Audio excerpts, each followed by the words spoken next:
Hello, welcome to Hope Matters, a production of Mount Olive Lutheran Church here in Santa Monica, California.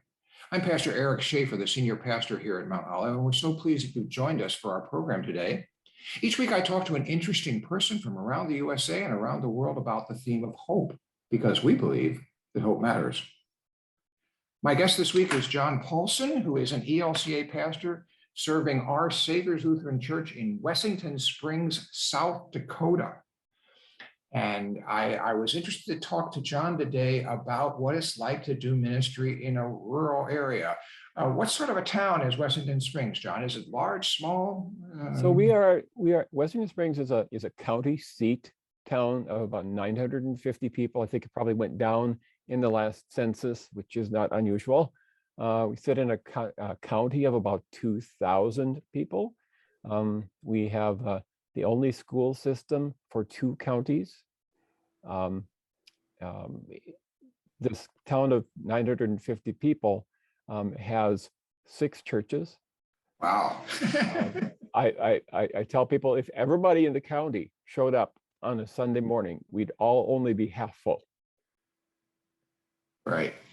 So years ago, were there more people in the area? They've been leaving in droves or trickling, or how does that work? So in 1970, there were 1,500. Before that, there were 2,000. And with the dispersal of the farm economy and the growing farms and drinking farmsteads, kind of a thing, people have left. Some people have come back in recent years, and that's kind of encouraging and one sign of hope, I guess, that we have. So is the major occupation of your members farm related then? Well, everything is probably farm related, but we have people who work on the land. We have people who work in ag supportive occupations. We also have a medical complex right down the street from us at the church, across the street from the parsonage. So it's a hospital, medical clinic, dental clinic, nursing home, apartments that are linked to the nursing home, not technically assisted living. So there's people there. That's a major employer. The county is a major employer. But everything in rural in agricultural communities is affected by what happens on the land. And you mentioned what's happened to farms. To give our viewers a little perspective, I know that small farms are dying and big companies are picking up farms. Tell us a little bit about that. It's not so much big companies picking them up, but just the farms have gotten, the farms themselves have gotten bigger as it's been easier. Well, necessary to farm bigger for on the scale of the economy kind of a thing. But whereas there used to be a farmstead in every quarter of land, a quarter section, so 160 acres of land. Now there might be one farm on several sections of land. Whereas this community, well, this congregation that I'm in, is a merger of 5 congregations. Oh, wow. Back in 1965. 3 rural congregations, and 1 in our town and 1 in a town about 6 miles from here, 8 miles from here, came together as one congregation. And the building in which I'm sitting was built in 1972 after the dust had settled from that merger. And one of the results of that is, so we've got people who drive halfway across the country, which means 30 county, it's 30 miles into church, whereas they maybe only drove a mile or 2 or 5 at the most in the past. And that has its impact on Sunday morning. You get people who are doing chores, and whereas they used to, be able to wrap up and dash to church in 10 minutes, now it's going to take them 20 minutes or a half hour to get here, and sometimes they don't. Now, you've been to this congregation for how long? 19 years. I promised them 6. I came here starting a doctor ministry program in 2002, which was a 5-year program. I promised them 6 years, but we had a family, and my mother-in-law moved in a block and a half away from us, and here we are 19 years later. Well, you must like it. Well, and yeah, I mean, it is. I grew up in a rural community. It's been good to our family, good to our kids. They can excel in a number of different areas, and you kind of get acquainted with people. And I mean, long-term ministry is not easy, but it's also can be beneficial to the congregation because you build trust and you build relationships, and you discover things through those relationships that helps ministry happen. What should folks who are viewing this know about ministry and life in rural America that they probably don't know or understand, do you think, John? You know, I mean, it's unlike what may happen in the city. It's very seasonal in nature. And so, you know, you've got planting in the spring, you've got harvesting in the fall, but then also there's things that go on between those two axes. And income, because everything's related, income can be uncertain. You've got good years, you've got not so good years. And when the farmers don't have a good year, other people don't have a good year. I mean, I get paid a salary every month, twice a month. They get paid when they can sell a crop or sell cattle. But also you really can't, very few people can make a living solely on the farm.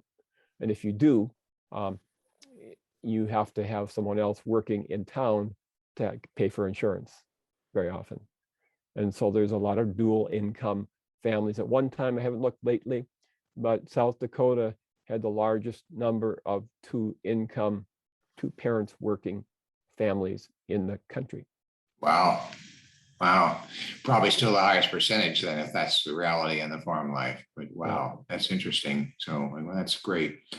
So where do you find hope in rural America these days, John? In relationships, you know, it's kind of interesting. I interned in an inner city congregation in Jersey City, New Jersey, 99% African American. And my supervisor at the time said, it's all about relationships, relationships, relationships. And the same is true in the rural community. And so you have a lot of people, we have people moving back because of relationships. Maybe to take over the family farm or to be nearer family. We have gone in our community, in our congregation, when I got here 19 years ago, that median age was 65. A few years ago, I took that measure again and we were like 43, 45. We've had young families. So when I got here in 2002, there were 7 kids in the Sunday school. Our 3 raised that by a half. But now we've got maybe 30 kids signed up. Not that they're all here on a Sunday morning, but so hope comes from people who have a hopeful attitude. I mean, it sounds redundant, but people who say, you know what, we can do something.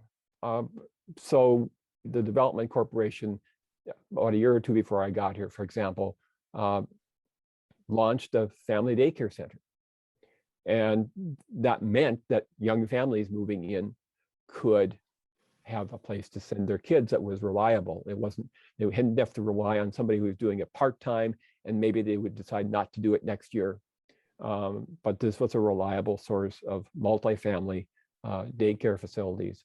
And so that helped grow the community. People who get enthused about something and are been here long enough can see it through to an end. Hope is in well, you and I were in the business of God talk, right? And hope is in God, that He will provide. That the kind of standing joke among farmers is, well, if we didn't make it this year, maybe next year. Next year in Jerusalem. That's right. Maybe next year it'll happen. I had and just and that trust in God. I've got a member who talks about his father.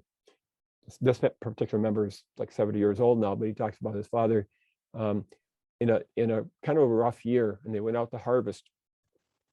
And when it became clear there wasn't going to be a harvest, they got off the combine, and his dad said to him, "Let's go fishing."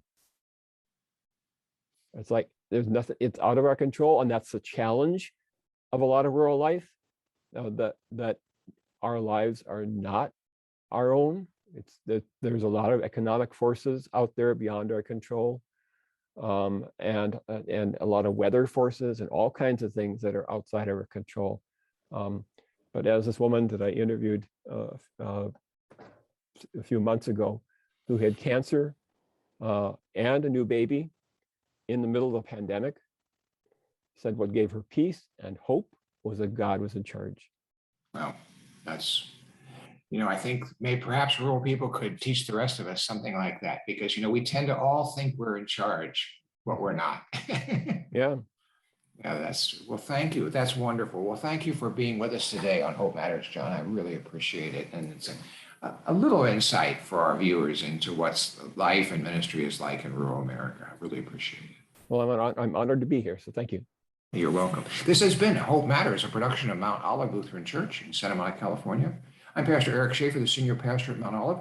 Our guest today has been John Paulson, who is pastor of Our Savior's Lutheran Church in Wessington Springs, South Dakota, and has talked to us about hope in the rural America. And so pleased you're with us, John, today. Please come back next week. We have a new program every Wednesday on Hope Matters, because we believe that hope matters, and we believe in a God of hope.